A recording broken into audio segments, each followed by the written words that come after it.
Hello, Namaskar, welcome back.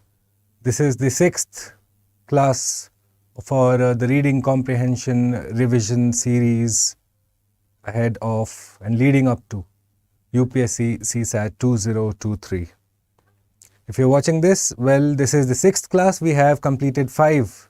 Before this, a substantial portion of reading comprehension has been covered. However, today's class is one of the most important class in this whole series. It would be one of the more important classes that you would probably encounter. Because today we are going to discuss assumption and inference. Now this is again another pain point, I beg your pardon, for many students who fail to understand the difference between assumption, what's the difference between assumption and inference and conclusion, gist kya hota hai, summary kya hota hai, all of those things. So it is a major pain point for students. So over the course of the next 2 classes, which is part 6, today is part 6, so part 6 and 7, 8, 9, 10. So we are hoping to wrap it up by the 10th part. So the next 2 lessons, 2 parts will be essentially on assumption, on inference, on tackling questions that UPSC has specifically posed when it comes to these particular topics. Once again, welcome to this Reading Comprehension Revision series. I am Bhuvan Apurva Jha, your friend, guide, mentor, whichever way you look at it, or just a teacher. Someone who's going to help you strategize and make sure that you score the maximum insofar as reading comprehension is concerned. Right? Okay, so without much of a delay, let's straight away jump into the agenda for the day. In fact, we do have a bit of a theory heavy class, because again we will be discussing a lot of the basically the strategy, the identifiers as to how do you make sure that you encounter those identifiers in a question and you're able to quickly figure out what's the inference, what's the conclusion, what's the gist, what are the assumptions on which the whole passage stands on. So how do you identify all of those things? We'll be doing that. It will be a theory heavy class, but eventually I'm pretty certain that it will lead you to solve the questions much more easily. Okay, right. So moving forward, well, this is the series that I am referring to, the Reading Comprehension Revision series for all CSAT aspirants from the north, south, east, west, center, middle, upar, niche, jahan pe bhi ho aap, wherever you are from. This is going to benefit you. These set of classes is essentially to address those pain points that I'm talking about. Okay. So we started from the intro class here. This was the central idea class.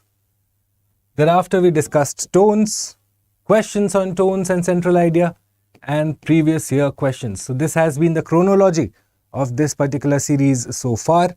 Today is the class where we will be discussing assumptions and inference. Assumptions and inference. So this is today's class, today's agenda. Again, you can expect UPSC to have these questions. It is one of the more easy to expect questions. Again, easy to solve if you just know what you are to look for.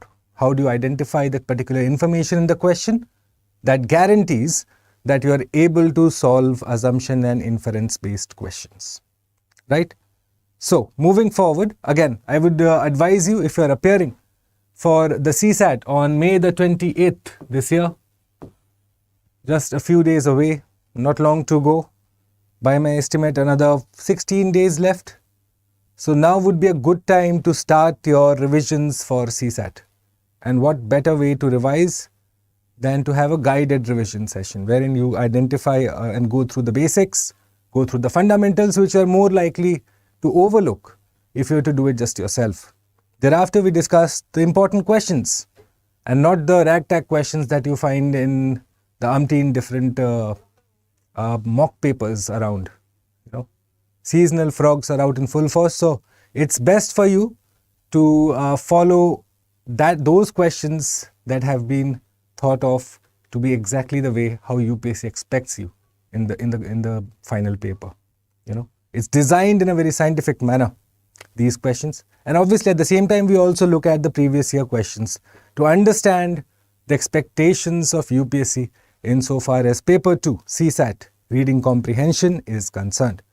So that's been the order of the day. That's been the agenda of this session, the 6th class of this special revision series that StudyIQ IAS has come up with only for your benefit. I'd again implore you to share this with your friends, your family, anyone whom you know is appearing for this particular year. You'd do them a lot of benefit. You'd help them out really if you were to share these videos with them and get them to watch these videos, because again, it's going to clear out a lot of the basic concepts that students often tend to overlook, especially in the last days as you lead up to the prelims. It's a high pressure time. It's a pressure cooker time, you know. So it's easily understandable if someone overlooks in that pressure moment. However, you should do your duty as a friend, brother, sister, parent. Forward these videos. Let them see the information and figure out if it's useful for them or not. Okay? Having said that, let's move forward, and this is the agenda for the day. So today we are going to understand the difference between inference and assumption. This is the agenda for the day. So as you see the slide here, inference is a statement which must be true if the given information is true. Now, what do you make of this statement? Firstly, please understand that the author in a particular passage will have, say, multiple paragraphs. Okay. Now, how are you to draw the inference from the passage? What's the inference of the passage is the question that will be posed to you on the final exam, on the final D-Day. Okay. So, how are you to understand the inference of the passage? Well, understand it this way. Number one, firstly, inference is that statement which will be in sync with the passage, which will be true if the information in the passage is to hold. That is inference. Okay. So essentially, inference and the central idea of the passage go hand in hand. Okay. They will be complementary to each other. They will be in sync with each other. Thereafter, an inference can always be logically deducted from the given information. So please understand this. You are going to conclude, you are going to understand that you know what, this is going to follow because this has been mentioned in the passage. Inference is always understood based on what is mentioned in the passage, which is point number 3. It is very rare for an inference question to have a conclusion in the passage or the question stem. Essentially, there will be no conclusion because again, inference and conclusion, albeit different meaning, different terms altogether, have a close connotation. We'll discuss what's the difference between inference and conclusion also. However, please take it that around 90% of the times, this is going to follow. That the inference will not have a conclusion. The conclusion will be left for you. Okay? So this is firstly inference for you, the theory behind inference for you. So anyways, if you were to understand the word infer, what does infer mean? Infer is essentially to understand your takeaway from the passage. Your takeaway from the passage must be in consonance with the theme of the passage, with the central idea of the passage. It can't go anti to the theme of the passage. If the author is pro, you are going to be pro. Your inference will also be pro. If the author is anti something, you are going to understand the anti too, and your inference will also be in sync with the author's position, which is you will be anti too. Right? So that's inference for you. Now coming to assumption. The best way to understand assumption, guys. Now there are a host of other, all sorts of information that's given in booklets and books and PDFs and all of that. Assumption is to be understood in a very simple manner. Okay, we'll discuss this, but please understand assumption in the manner that I understood. Okay, we'll just take a blank screen.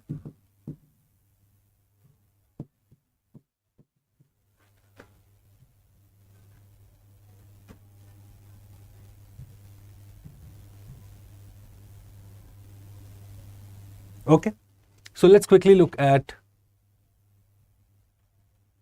assumption.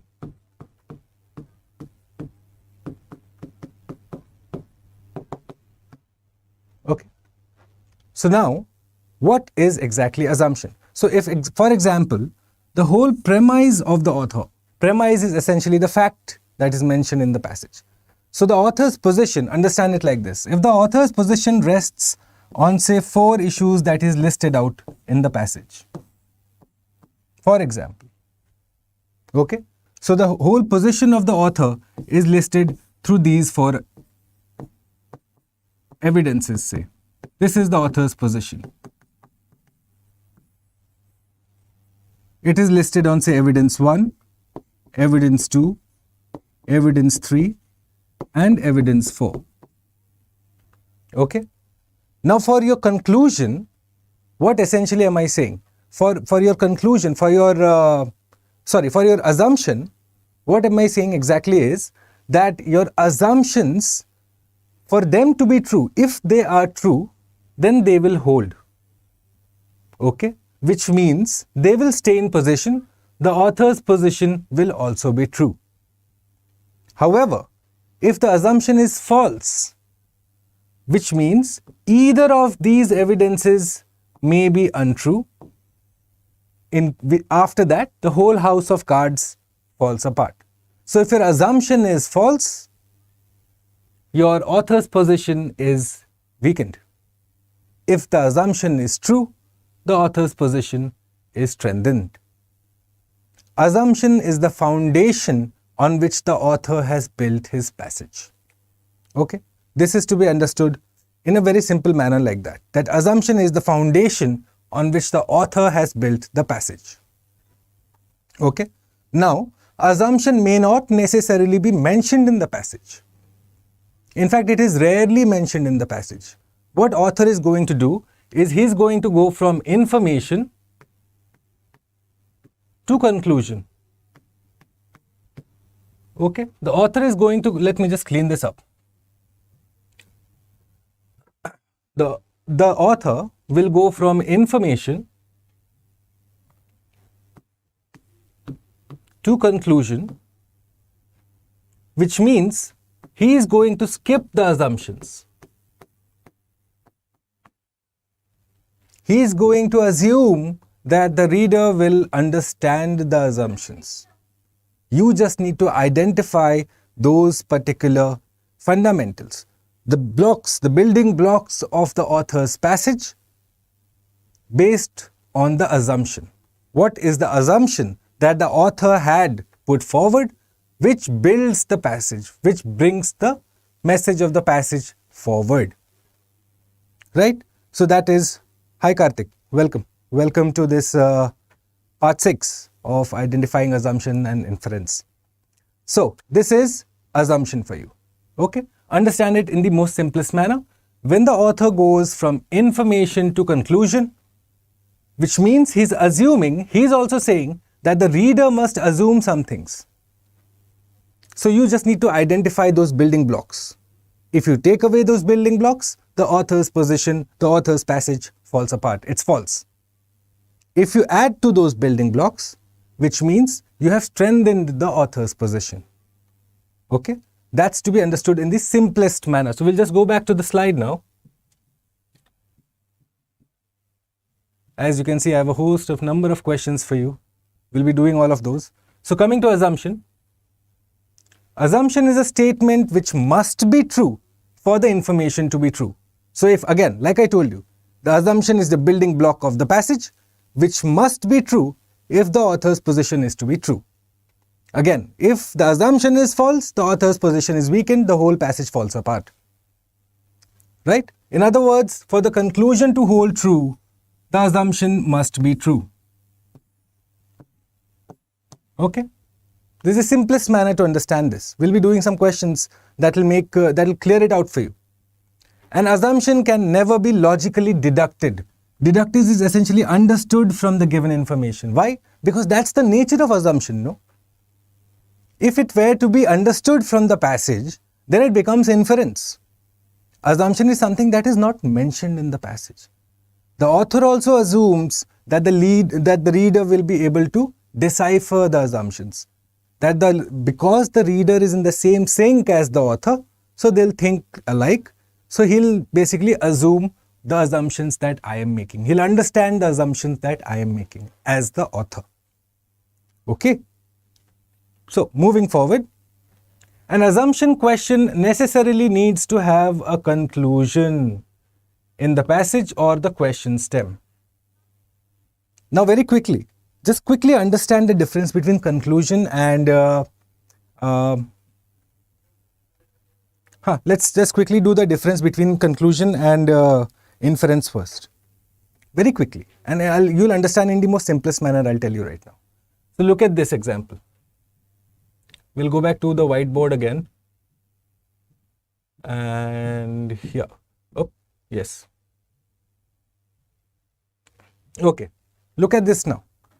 If I say that Joe is allergic to injections of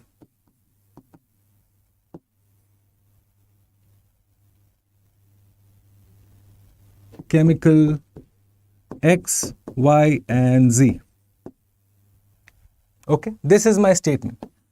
Joe is allergic to injections of chemicals X, Y, and Z. Okay, so what does my inference become here and what does my conclusion become here? Let's just quickly do this so that you understand the difference. It's very easy. So the inference is always the larger concept, always. Okay, inference is the more larger concept. What is the larger concept? Very brief example and then we'll come back to this. So whenever you're reading the, say, the Hindu editorial early in the morning, you know, we have a special newspaper session that runs early in the morning from 9 a.m. Make sure that you tune in for that. It's extremely useful for the students. So in that, what essentially is discussed is whenever you're reading the editorial, so the author essentially comes from a broader perspective and then he discusses something specific. First, he'll discuss something very broad, probably a general statement, so that the mood of the paragraph is set, and thereafter he will slowly transition to a more specific example. So whenever you discuss good English, you know, whenever you have to write good English, it's one of the most basic rules that you start from the general statement and you come to a more specific example. Okay. Similarly, inference is the more bigger statement, the more holistic term you can think, you can imagine for a second. Conclusion is the more specific information. So coming back to this example now, Joe is allergic to injections of chemical X, Y, and Z. Your inference would be that Joe is allergic to chemicals. Okay. Chemicals becomes your bigger term here, or chemical injections. This is your inference, that Joe is allergic to chemical injections becomes your inference, whereas your conclusion would be that which are the particular injections that he is allergic to, X, Y, and Z. So chemical injections becomes the larger perspective, the larger holistic term. The inference is that he is allergic to, say, chemical injections. The conclusion is which injections? Y, X, Y, and Z. Okay, simple enough. Please understand this and remember this. So if you want to write it down very quickly, I would suggest you write it down because again, it's going to help you out when specifically you look to recall this just before the CSAT examination. Okay, so you can just write this down, that inference is the larger concept. Okay, it's more holistic, general in nature, whereas conclusion is more specific. The specific information is conclusion. Yes? Please understand this. This is again very basic, but it will help you. Okay? Because again, in a CSAT examination, you do have roughly around 2 to 3 minutes per question. That is again being liberal when it comes to say an RC question, but 2 to 3 minutes per question. Okay, your first reading is essentially going to be your last reading. Right? Because the moment you decide to have a second reading of the passage, you are essentially going to invest another 2 to 3 minutes. And I cannot overstress this. I cannot overstress this. This is a mistake. You can't be spending 6 minutes on one RC and then hope to have a mind-blowing score in CSAT. It doesn't work like that. Okay? Which is why it's important for you to understand the gist of the passage. Okay? Understand the gist of the passage, understand the assumptions on which the passage is based on, understand the inference coming out of the passage, understand the conclusion of the passage or to the passage. Okay? So again, this whole endeavor, this whole series is essentially to make sure that this time is minimized as far as possible. As far as possible, because again, what I am to understand and what I have noticed is that the level of maths is on the up. It's on the upswing. It's not easy, the maths. So you need to be giving a lot of time there too. So if you end up spending 6 minutes in one RC, you're severely depriving yourself of giving yourself a fair shot at solving, say, all the questions, all the 80 questions. Okay? Right. So I think that should be clear for this moment, that inference is the bigger concept. Okay? It's the more holistic concept, whereas conclusion, the more specific one. The more direct reference would be a conclusion. Okay? Fine. We'll move forward to the first example now, because again, I can do a lot of theory.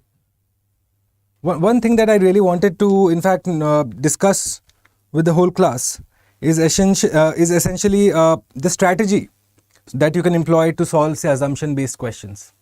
You know, for assumption-based questions, so there is a very clear strategy that you can employ, which will help you a lot in solving these questions. Number one, what you do is, you identify first, identify the premise.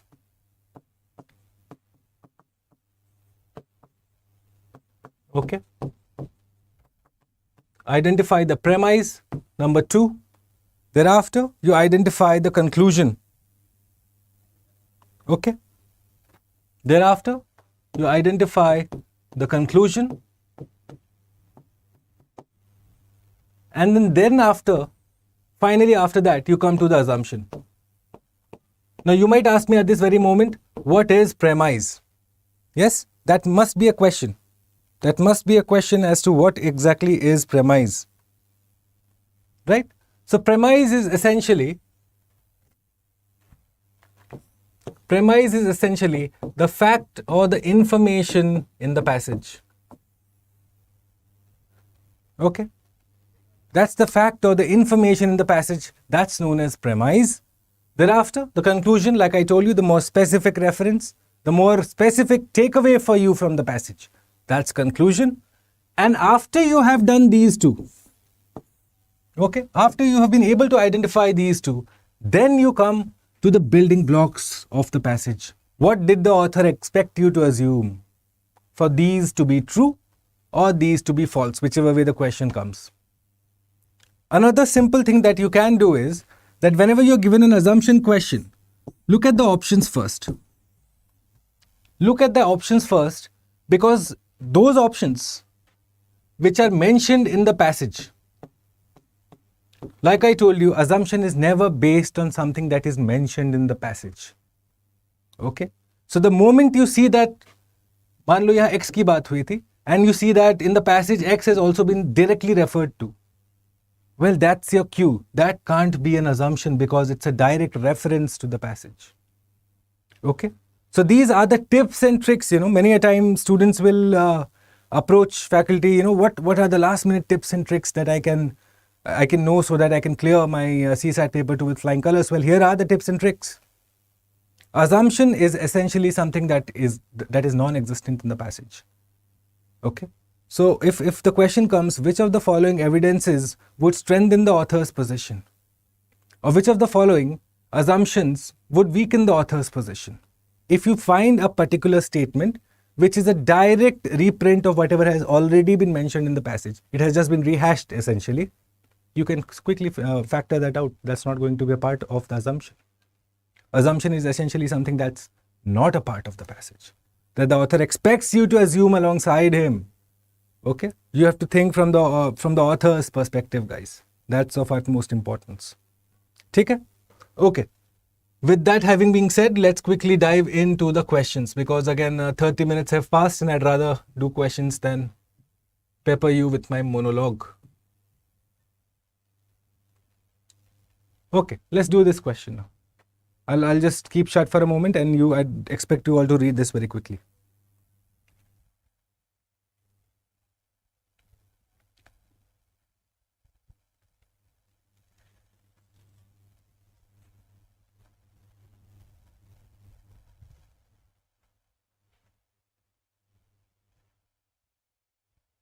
Okay, so look at the question now. The fewer restrictions, let's start underlining here. The fewer restrictions there are on the advertising of legal services, the more lawyers are there who advertise their services.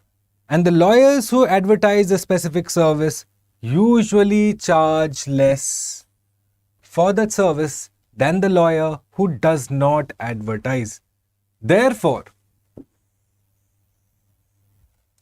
if the state removes any of its current restrictions, such as the one against advertisements, now look at this. This is the operative line, guys. Such as the one against advertisements that do not specify fee arrangements. Isko yaad rakhenge aap. Please make a note of this. Overall consumer legal costs will be lower. So the consumer legal costs will be lower than if the state retains its current restrictions. Simple passage, exactly as to how UPSC would probably frame something. Okay? So now my question to you. Okay, I'm not going to discuss this right now. First, we'll put the question to the audience. That's you. Okay? Have you had a comprehensive look at the passage? The fewer restrictions there are on advertising of legal services, the more lawyers there are who advertise their services. So basically, restrictions is inversely proportional to the number of lawyers. The more lawyers who advertise the services, and the lawyers who advertise a specific service usually charge less for the service than the lawyers who don't. Therefore, if the state removes any of its current restrictions, such as the one against advertisements that do not specify fee arrangements, overall legal costs will be lower. Now the question for you. If the statements above are true, which of the following must also be true? Right? First one. Some lawyers who now advertise will charge more for specific services if they do not have to specify fee arrangements in the advertisements. Okay? What are you understanding here? Pehle to. What is being asked here? If the statements above are true, which of the following must also be true? You are being asked to identify firstly the central idea and then the four pillars on which the central idea is built, and just identify the one which is in tune with the passage. That's all you are expected to do. Okay? So number one, we'll look. Some lawyers who now advertise will charge more for specific services if they do not have to specify fee arrangements. Again, this is not a direct understanding from the passage. Why? Because when you go back and you have a look, what is he saying? Yahan pe wo baat kar raha hai na, that the lawyers who advertise specific services usually charge less, which means those who advertise charge less, those who don't advertise charge more. But after that he says, if the state removes any of its current restrictions, so that conversation ended there about those lawyers who do not advertise and get charged more. That conversation ended there. Now the next conversation is restrictions ko agar hata do. If the state removes any of its current restrictions, such as the one against, and look at this very specific information. One against which one? Advertisements that do not specify fee arrangements. That's the crux here. The government is not against advertisements. It's against the one that specify fee arrangements, saying, you know what, lawyer A will say take 1.5 lakh rupees per hearing. Lawyer B might take, say, 20,000 rupees per hearing. So this is what the government is against. The government is not against advertisements. The government stance is against this particular, that fee arrangements need not be advertised. Okay, so which is why this does not follow for sure. Okay, B, more consumers will use legal services if there are fewer restrictions on the advertising of legal services. Now please tell me, are the restrictions on advertising like I told you? See how specific the information here is. Restrictions on what? Advertising of legal services. No, the restrictions have nothing to do with just advertising of legal services. The restrictions have to do a lot more with advertising of legal services where the fee component is involved. That thing I told you about, that one lawyer takes 1.5 lakh per hearing, someone else takes 20,000, and someone else might take 500 rupees. So the government is against that. It's not against advertising, which is why B also becomes incorrect. Okay, let's look at D now. If more lawyers advertise lower prices for specific services, पहले तो ये देखिए आप. These words, guys, quickly identify whenever you see extreme words like all, none, more, much, one, all of these, the moment you encounter these words, आपके कान खड़े हो जाने चाहिए. You should be on the alert like that. It means there is something wrong with the question, or that you need to be careful at least. At the minimum, be careful. All these extreme options, all, none, one, be very, very careful. In fact, I'll tell you, there's a very simple trick to solving good RC questions. Okay, 2 or 3 things you need to identify. One is this. This you have to identify in the options, obviously. Next, when you're reading the passage, I don't know if you remember this, but for the regular watchers of this series will know that I give a lot of stress on transition words. What are transition words? You might ask me again. Words like but, since, however, furthermore, moreover, all of these words. Transition words are like of utmost importance. Why? Because you understand the tone of the author there and there. Like I've told you previously too, if you are to effectively solve a passage, understand the tone of the passage, identify the transition word. Words like, say, but or however, okay, since. There's so many words. Again, if there are specific doubts, I can address them, but there's a whole list of transition words. So the transition words essentially will convey the flip from the author. The author's position will be flipping at that particular moment. So if he has a negative tone before the transition word has been introduced, you will quickly notice that he has flipped to the positive tone. He will be speaking about a contrary emotion after the transition word. Okay? So again, those tips and tricks that students often talk about. So this is to be identified. If you are doing this on a continuous basis, as you're reading the question, life will be easy for you. It will be extremely easy for you. Okay? So we'll go back to the question now. Yes. So if more lawyers advertise lower prices for specific services, some lawyers who do not advertise will also charge less than they currently charge for those services. Some lawyers, why wouldn't the other lawyers? What sense are you getting from the passage? So this is the giveaway. Numerically उसकी बात ही नहीं हुई है, some की बात ही नहीं हुई है यहाँ पे. It's all being between those who do and those who don't. The haves and the have-nots. That's the straight away the connotation here. Which means C is the answer, but again, we'll look at it. Why? If the restriction against advertisement, again, look at this. Advertisement that do not specify fee arrangements. Exactly in the theme of the author. This was incomplete, guys. Advertising of legal services only would be incomplete. The government's position was against fees component that the lawyers have, which has been included here. So if this was to be removed, more lawyers will advertise their services. Yep. Makes sense? Yes? Absolutely. If the passage were to be true, number 3 would be automatically true. Okay? This is how you are going to identify assumption-based questions, inference-based questions, guys. It's very, very easy to do that. Like I just told you, all you need to do is quickly identify, very, very quickly you need to identify the central idea, okay, plus the pillars of the author's argument or the author's position. Okay. In specific cases, you will also be required to identify quickly the tone of the passage.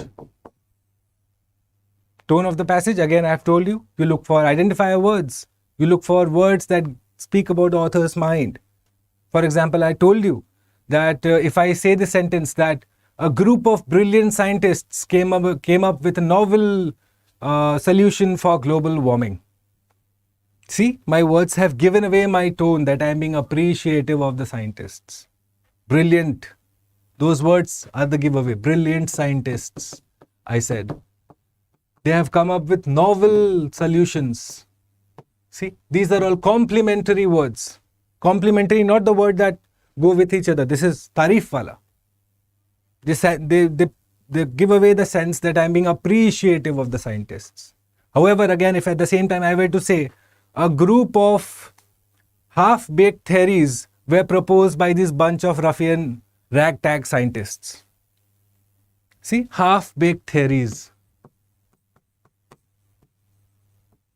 Okay.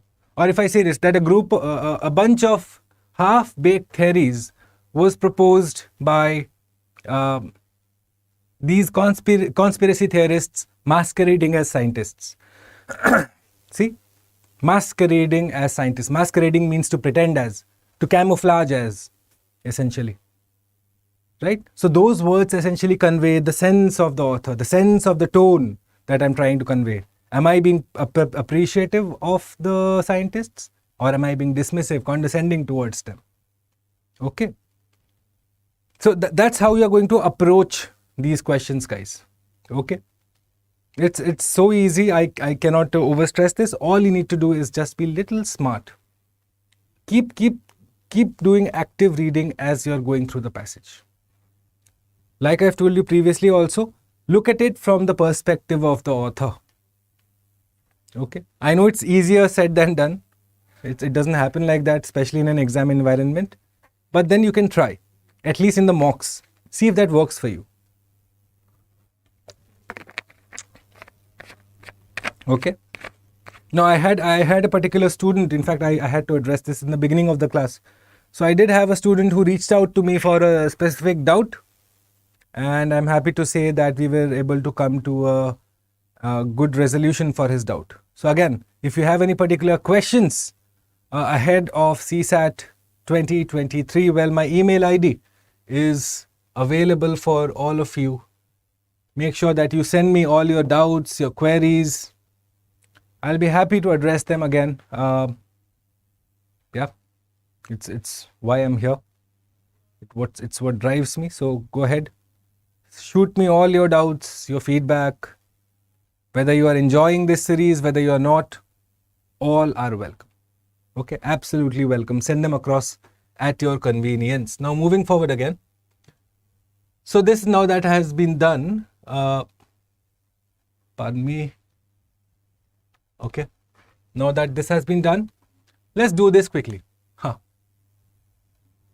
We have to find the assumption in the above passage. Go ahead, guys, give it a shot. I think this is again a previous year question from 2014, if I'm not mistaken. 2014 CSP. So just quickly have a look and then we'll discuss the question.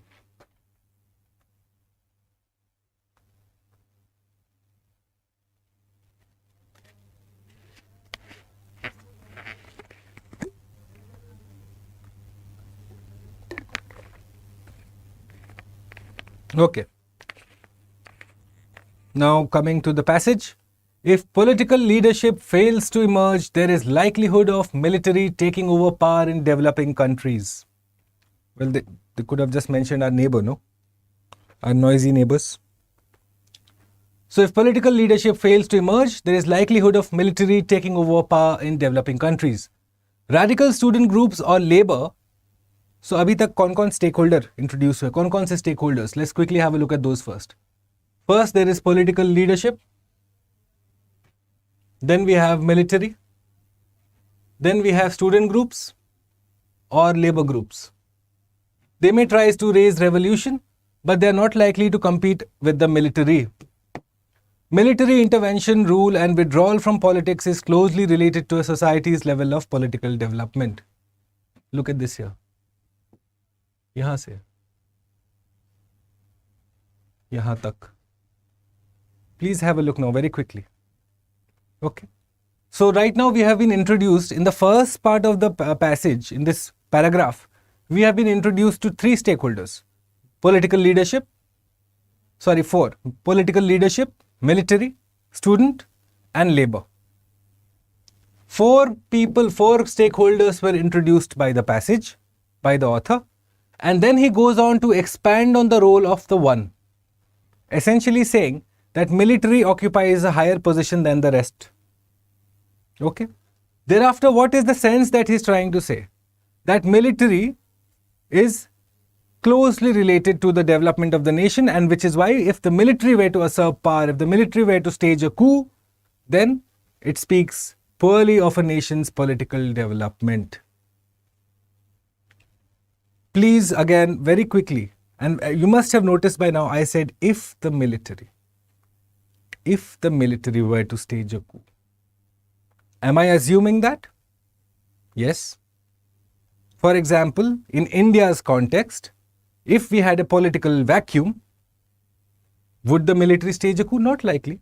We have again a military force that is democratic in nature. It owes its strength from the constitution. So again, it would be unlikely that in India you would have that situation. But say again, if we take our Western neighbors, it would be more likely. Why? Because again, the military there is much more involved in the power play of politics. So what am I doing? For this passage, I am assuming that the military is readily available to do something like that, to fill in that vacuum. Am I not? If the military wants to stage a coup, if being the operative word. So, which is the assumption that I'm making here? Straightforward. Military intervention is inevitable for development, or military fills in political vacuum. Only these two have the word military in them firstly. Right? Now, what my whole argument is based on? That the military fills in political vacuum. That the military is more likely to, or more, in a way, its intention is to fill the political vacuum. Okay? So again, would that apply to India? No. Again, we have a force which owes its strength and owes its power from the constitution. You know, it's often said, in fact, that all other countries have an army, and yet in Pakistan, an army has a country. Right? So that's the whole sense of the passage that you're getting here. That for that to happen, for all of this to hold true, first the military has to be ready and say, to accept that mantle that, you know what, we are going to fill in the political vacuum. We are going to get into administration. Yeah. But what if the military were like, no, our job is completely different, our remit is completely different, you guys figure this out, we'll do our own thing, our own business, whatever we are trained for. That's the whole assumption. So the assumption of the author here would be that we are assuming that the military is ready, that the military wants to fill in the political vacuum. See? The assumption coming through the passage, it is not stated in the passage. It is something that we are assuming, as the author has also assumed. Right? This is how you are going to approach questions, guys. It's the most simple method. Assumption is the bedrock on which the whole passage rests. As soon as the assumption is false, the passage falls apart. If the assumption were to be true, then the passage would also be true. Okay, so this is how you are going to be approaching these particular questions. It's not difficult, like I've told you. You just need to be thinking rationally, because again, after a certain level, after a certain point of time, CSAT English is not a test of your English per se. It's more to do with your reasoning skills, your logical skills. How logical are you in your assessment? How logical are you? How rational are you? Okay. Are you dogmatic? Because again, if you're dogmatic, you're going to have issues, big issues. What's the meaning of the word dogma, guys? Can someone tell me? You must have heard dogmas of religion. What's dogma? What's the difference between, say, dogma and rationality, a rational person? A dogmatic person and a rational person. What's the difference? Yes? If you know of this, let me know in the chat. I'd appreciate a good answer. Okay? The difference between rational versus dogmatic. What would be the difference? Yeah? Let me know in the chat. Anyone who would be up for this, I'd be happy to correspond over in the chat. Okay? Fine, we'll move forward and... Right, let's look at this question.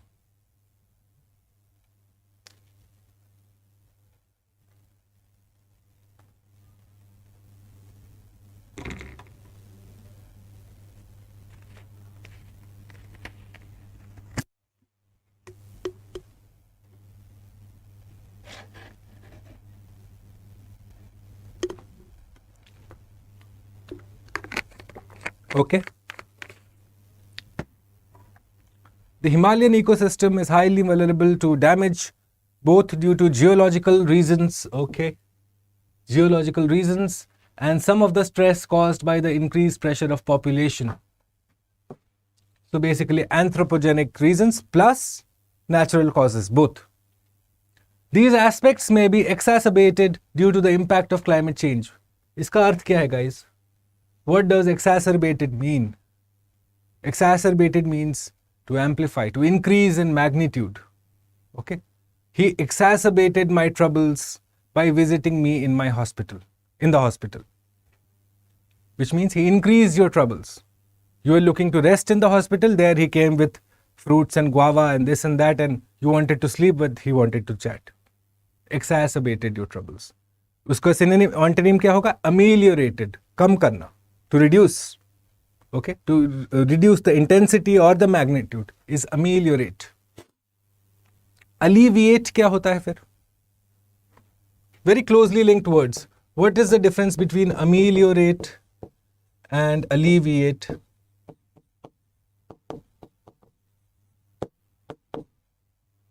Yes, poverty alleviation program होते हैं. Poverty amelioration program क्यों नहीं होते हैं? Why? Let me know in the chat. Let's see who can answer this. I'll be interested to know your opinions. Okay. So these aspects may be increased due to the impact of climate change. It is possible that climate change may adversely impact the Himalayan ecosystem through increased temperature. We are looking at whatever is going to happen there. So through increased temperature, altered precipitation, episodes of drought and biotic influences. This would not only impact the very sustenance of the indigenous communities, but also the life of downstream dwellers. Therefore, there is an urgent need for giving special attention to sustain the Himalayan ecosystem. This would require conscious efforts for conserving all the representative systems. Fine. We must have read passages like this 100 times up until now. For sure. Not very difficult. Now this part. Towards achieving the above, we will have to shift towards contemporary conservation approaches. Now the solution. Shift. So contemporary conservation approaches, which includes a paradigm of landscape level interconnectivity between protected area systems. So this is what he's talking about, that you need to have interconnectivity between protected areas, corridors between protected areas. The concept advocates a shift from the species habitat focus to an inclusive focus on expanding the biogeographical range. Okay, so that nature's adjustment to climate change, so that natural adjustments to climate change can proceed without being restrictive. See, this is what is talked about. Simple. पहला वाला तो कोई आसान एकदम, ये तो tension ही नहीं होना चाहिए इधर. प्रॉब्लम आएगा यहाँ पे आके. What is the authors asking for? Shift, change. Currently we have a species habitat. So again, if you look at, say, the WWF website, okay, not the wrestling one, the conservation one, say WWF India's website, okay. Now if you have to look at the website, they have several programs that they run, okay. So there is a program on Terai Arc landscape. Terai Arc. You will read this on their website. Terai Arc landscape. They'll use this term. Okay. The whole Terai region, Lower Nepal, Uttarakhand, Uttar Pradesh, all of that region, the Terai Arc region, they are doing conservation efforts there. So what the author is saying, that from going from species habitat, you need to go to a system, a model, where every protected area is connected to another protected area. Okay? There's a zone of convergence between two protected areas. So that conservation just does not happen in isolation. But there is holistic factor that is behind conservation. That it is interlinked. Okay, that's the author's position. Now, quickly, let's look at the questions. Consider the following statements. Let me just safo this. Okay. Consider the following statements. According to the passage, the adverse impact of climate change on an ecosystem can be what? Permanent disappearance of some of its flora and fauna. Permanent disappearance of ecosystem itself. We'll go back to the passage and we shall try and identify what exactly has the author said. Okay. So, increased temperature, precipitation, episodes of drought, biota, all of this he speaks about. Okay.